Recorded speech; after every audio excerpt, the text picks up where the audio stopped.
Hi there, welcome to my channel. Today I'm just going to show you a little art prompt that I did using an angel card just in my art journal, my big A3 art journal that's been quite the experimental art journal. And I've just been really working on paper. I've been using art, my art practice really is like a safe haven in a way. Like I've kind of been really upset over the events that are unfolding in the world, and I feel like if we can spread joy and hope through art, that's a worthy thing and it's a powerful thing. And so I guess I'm feeling a bit energized with that idea.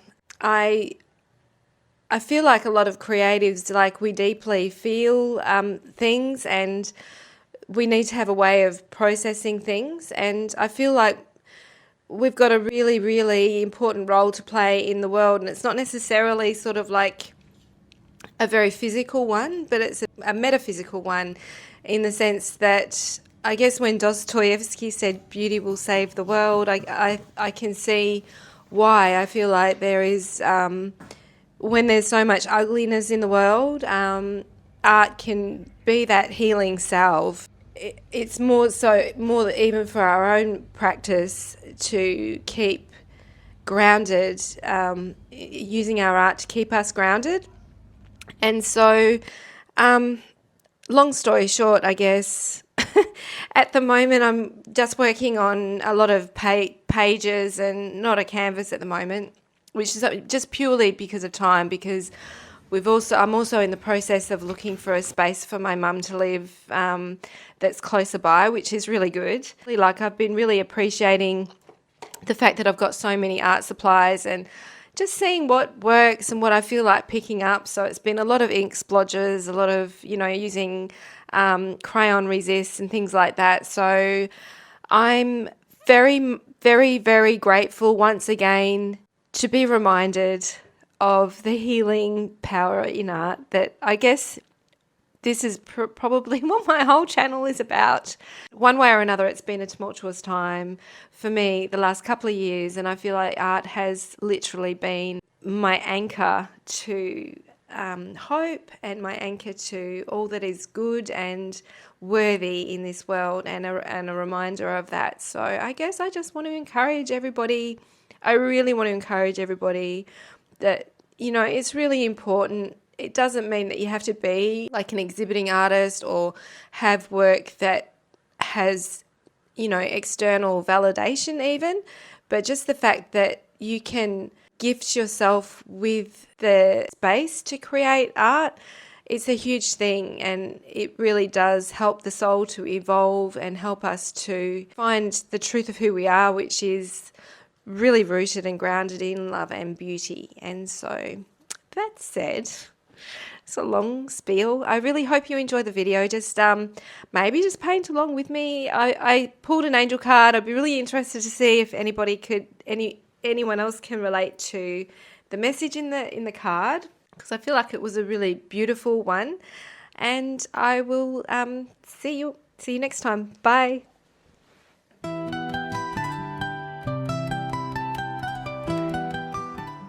So this is a really old sketchbook that I've had going for a while, and I just want to finish it. I've only got a few more pages left, so I thought I would draw an angel card from this deck of cards, Saints and Angels by Doreen Virtue, and the one that I drew was this one, and it's called Steady Progress, Therese of Lisieaux, and she was also known as the Little Flower. So I'll just read the little blurb on it. You've been making steady progress, and it's important for you to recognize that this progress, not perfection, is what's important. This is a message for you to appreciate how much you've already achieved and how many people you've helped along the way. Keep your focus away from any lapses that you think you've made. Guilt and regrets never helped anyone, so let them go today. You're also asked to forgive yourself for what you think you've done or not done. St Therese didn't live a life of spiritual perfection. She often fell asleep or was distracted during her prayers, for example, yet she insisted that it's the little way of steady progression that connects us with God and heaven. She wrote, "Learn and grow from your challenges, but don't let them stop you from your devotion or spiritual path." St Therese was born in Lisieaux, France in 1873 and became a Carmelite nun along with two of her sisters. Therese began having mystical experiences, which she wrote about only because her Mother Superior ordered her to do so, in an autobiography called The Story of a Soul. Many miraculous cures of ailments such as ulcers, tuberculosis and arthritis are attributed to St Therese's intercession. Upon her deathbed, she promised to send roses as a sign of her presence and devotion, so she's often referred to as Little Flower. That is so beautiful and such a wonderful little art prompt.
I just wanted to share a book that I find really useful for doing some of these imaginative prompts, and it's called Imagine a Forest by Dianara Murtalipovna. Hopefully I've pronounced that okay. And it's very much a folk art book, but because she sort of has so many what I consider archetypal images of animals and, you know, princes and princesses and castles. It just is a lovely little guidebook, even just for the shapes and kind of stylized way to create images that you can really build upon. So I particularly like the way she does her faces, which it's just beautiful. Even lettering, which for me this is more stylized than how I usually paint, but it's still a really good resource. Let me find how she does faces.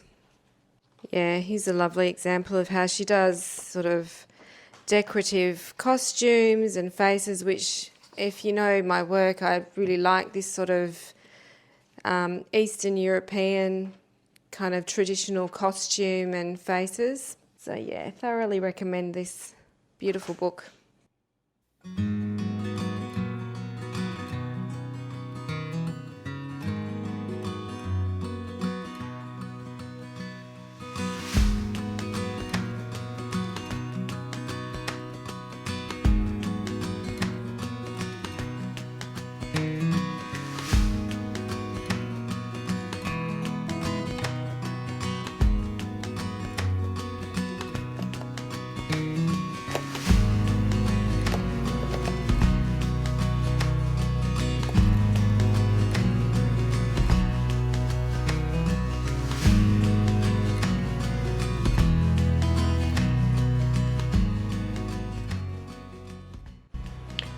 So I've worked on it quite a bit.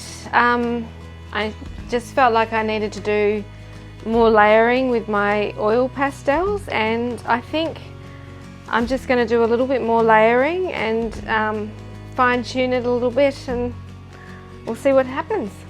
These have got such lovely rich colours. I think it went too yellow, where I put sort of like a fluoro yellow paint over it as like a wash, and so now I'm sort of like backtracking a bit. I've also been using these silky crayons, which are so lovely.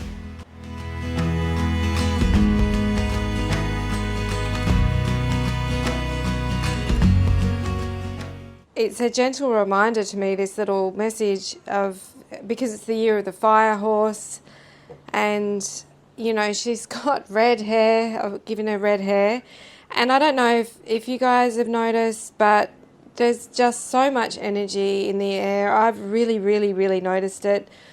It's been lovely, but that sort of gentle reminder, just that, you know, it's progress, not perfection. That's the main thing. And I think with everything that's going on in the world, I think there's a really strong message to not be scared to put yourself out in the world, and to really just let yourself shine, I guess, is the idea in this, because we've all got something to bring into the world that is positive and life-giving, and you just don't know, even just smiling at somebody in the supermarket might spread so much more positivity than what's in the world. And the things that are in the world, that are going on in the world, you know, I really think that love is so much stronger than hatred, and you know, we can all do our little bit, and there is more love in the world than hatred, that's for sure, and it's a stronger force, and we need to really remind ourselves of that. And in this year of the fire horse, to let ourselves not be overwhelmed, but be energized by it, and be able to just become more of who we really are, like the truth of who we really are. So, and in all our uniqueness as well. Yeah, I've enjoyed working with these. I kind of don't like this side very much, but I really like this side. It's so tempting to just keep going, isn't it? I think, do you ever do that in artwork? It's like you know you've gone past the point of where you should. Anyway, that is the beauty of these little sketchbooks, or big sketchbooks. I will have to put a page in between so that it doesn't smudge. Get these pages. These are scrapbook pages. So I'll just put